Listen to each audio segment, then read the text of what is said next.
AI की दुनिया जितनी रोमांचक है, उतनी ही इसमें कुछ छुपे हुए खतरे भी हैं। तो आज हम एक ऐसे ही खतरे की बात करने वाले हैं जिसके बारे में जानना बहुत बहुत जरूरी है, और इसका नाम है LLM जैकिंग। देखिए, जेनरेटिव एआई एक कमाल की टेक्नोलॉजी है। ये लंबे लंबे डॉक्यूमेंट्स को चुटकियों में समराइज कर सकता है या सिर्फ एक कमांड पर बिल्कुल नया कंटेंट बना सकता है। सच में ये हमारे काम करने के तरीके को पूरी तरह बदल रहा है। लेकिन एक बात है, इस एडवांस टेक्नोलॉजी को चलाने में अच्छा खासा खर्च आता है, और ये बिल किसी को तो चुकाना ही पड़ता है। प्रॉब्लम ये है कि कहीं ऐसा तो नहीं हो रहा कि इस्तेमाल कोई और कर रहा है और बिल किसी और के नाम पर फट रहा है।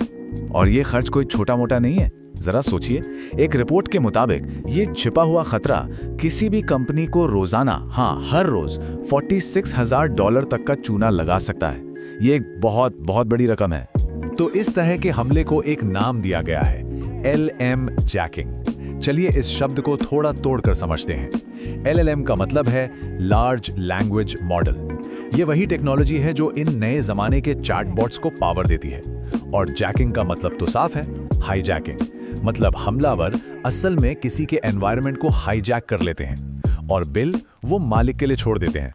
ठीक है, तो चलिए अब जरा इसकी तह तक चलते हैं कि ये पूरा हमला असल में काम कैसे करता है और इसे अंजाम कैसे दिया जाता है।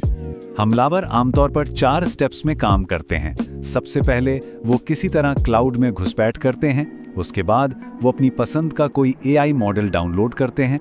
फिर वो उस मॉडल को उस हैक किए हुए सिस्टम पर तैनात कर देते हैं और आखिर में वो दूसरों को इसका एक्सेस बेचकर मोटा मुनाफा कमाते हैं। अब सवाल ये है कि वो अंदर घुसते कैसे हैं। इसके 3 सबसे कॉमन तरीके हैं। या तो वो सॉफ्टवेयर में पहले से मौजूद किसी कमजोरी का फायदा उठाते हैं, या क्लाउड एनवायरनमेंट की किसी गलत कॉन्फ़िगरेशन का, या फिर सबसे आसान पासवर्ड और API कीज जैसे चुराए गए क्रेडेंशियल्स का इस्तेमाल करते हैं। और ये सिर्फ कोई थ्योरी नहीं है, ये असल में हो रहा है। जरा सोचिए, एक हालिया रिपोर्ट में क्या पता चला कि एक बहुत पॉपुलर LLM के ट्रेनिंग डेटा में ही 12,000 API कीज और पासवर्ड खुले आम पड़े हुए थे। मतलब हमलावर तो सीधे AI से पूछकर ही किसी के सिस्टम में घुसने की चाबियां ले सकते थे। तो अब जब हम प्रॉब्लम को अच्छी तरह समझ चुके हैं, चलिए इसके सॉल्यूशन की तरफ बढ़ते हैं। देखते हैं कि खुद को बचाने के लिए क्या-क्या कदम उठाए जा सकते हैं। तो सीधा सवाल यही है, इस तरह के हाईजैकर को रोका कैसे जाए? देखिए, हर खतरे से बचने का एक खास तरीका होता है। जैसे चोरी हुए क्रेडेंशियल्स को सुरक्षित रखने के लिए सीक्रेट्स मैनेजमेंट वॉल्ट्स का इस्तेमाल किया जाता है। सिस्टम में छिपे हुए किसी भी अवैध AI का पता लगाने के लिए शैडो AI डिस्कवरी टूल्स होते हैं। सॉफ्टवेयर की कमजोरियों के लिए वल्नरेबिलिटी मैनेजमेंट है, और क्लाउड की गलत सेटिंग्स को ठीक करने के लिए पोस्चर मैनेजमेंट टूल्स हैं। यहाँ एक शब्द आया, शैडो AI।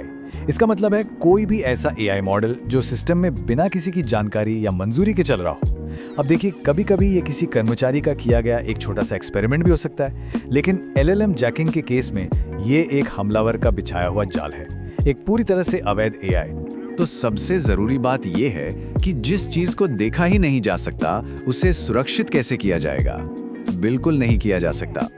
इसीलिए अपने क्लाउड एनवायरनमेंट में चल रहे हर एक AI का पता लगाना बेहद जरूरी है, चाहे वो असली हो या नकली।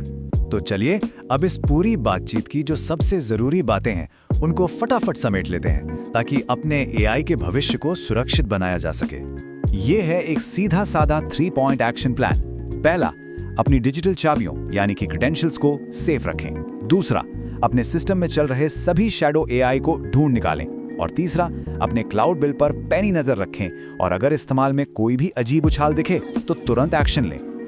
और जाते जाते एक जरूरी सवाल जो सबको सोचना चाहिए, क्या आपका AI वाकई आपके लिए काम कर रहा है, या फिर आपकी कीमत पर किसी और के लिए?